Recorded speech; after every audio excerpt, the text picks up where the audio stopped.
नमस्कार, आप देख रहे हैं लाइव न्यूज नई सोच और मैं हूं आपके साथ शालिनी। आओ बढ़ते हैं आज की बड़ी और खास खबरों की ओर।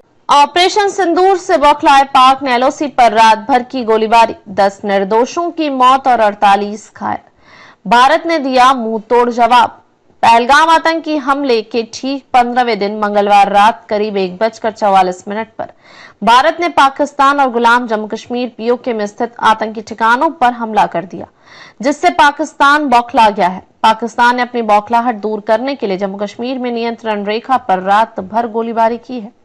रक्षा सूत्रों ने बुधवार को बताया कि जम्मू कश्मीर में नियंत्रण रेखा और अंतर्राष्ट्रीय सीमा पर रात भर पाकिस्तानी सेना की ओर से की गई भारी गोलीबारी में 10 नागरिकों की मौत हो गई।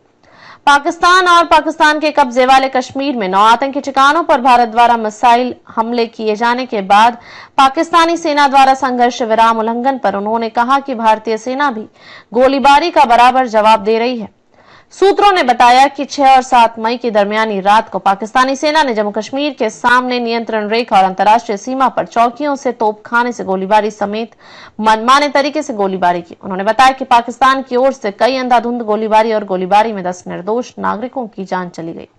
अधिकारियों ने बताया कि मृतकों में एक महिला भी शामिल है, जिसका घर पूंछ जिले के मनकोट इलाके में मोटार शेल की चपेट में आ गया था। उसकी 13 वर्षीय बेटी घायल हो गई। उन्होंने बताया कि पाकिस्तान की ओर से की गई भारी गोलीबारी में पूंछ के विभिन्न सेक्टरों में लगभग 48 अन्य नागरिक भी घायल हुए हैं। अधिकारियों ने आदेश दिया है कि जम्मू क्षेत्र के 5 सीमावर्ती जिलों में सभी शैक्षणिक संस्थान बुधवार को बंद रहेंगे। संभागीय आयुक्त रमेश कुमार ने एक्स को बताया, मौजूदा स्थिति को देखते हुए जम्मू, सांबा, कठुआ, राजौरी और पुंछ में सभी स्कूल, कॉलेज और शैक्षणिक संस्थान आज बंद रहेंगे।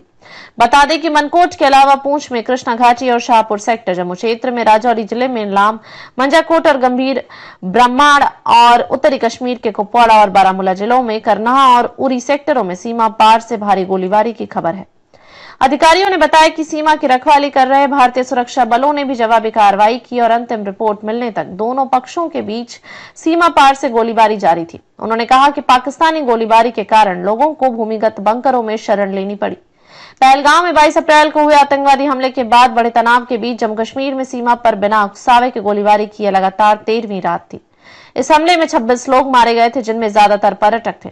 इस भीषण नरसंहार के जवाब में भारतीय सशस्त्र बलों ने बुधवार तड़के पाकिस्तान और पाकिस्तान के कब्जे वाले कश्मीर में 9 आतंकवादी ठिकानों पर मिसाइल हमले किए, जिनमें बहावलपुर भी शामिल है, जो जैश-ए-मोहम्मद आतंकवादी संगठन का एक प्रमुख अड्डा है।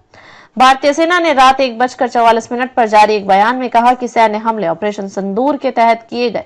भारतीय सेना के अतिरिक्त लोक सूचना महानिदेशालय ADGPI ने एक्स पर लिखा, पाकिस्तान ने पुंछ राजौरी क्षेत्र में भीमबेर गली में तोपखाने से गोलीबारी करके एक बार फिर संघर्ष विराम समझौते का उल्लंघन किया है। भारतीय सेना उचित तरीके से जवाब दे रही है। 25 फरवरी 2021 को भारत और पाकिस्तान द्वारा संघर्ष विराम समझौते को नवीनीकृत करने के बाद नियंत्रण रेखा और अंतर्राष्ट्रीय सीमा IB पर संघर्ष विराम उल्लंघन बहुत कम हुआ है। 24 अप्रैल की रात से पहलगाम में आतंकी हमले के बाद भारत द्वारा सिंधु जल संधि को निलंबित करने के कुछ ही घंटों बाद पाकिस्तानी सैनिक कश्मीर घाटी से शुरू होकर जम्मू कश्मीर में नियंत्रण रेखा पर विभिन्न स्थानों पर बिना उकसावे की गोलीबारी कर रहे हैं। अधिकारियों ने कहा कि शुरुआत में उत्तरी कश्मीर के कुपवाड़ा और बारामूला जिलों में नियंत्रण रेखा पर कई चौकियों पर बिना उकसावे के छोटे हथियारों से गोलीबारी शुरू करने के बाद पाकिस्तान ने तेजी से पुंछ सेक्टर और उसके बाद जम्मू क्षेत्र के अखनूर सेक्टर में अपने संघर्ष विराम उल्लंघन का विस्तार किया।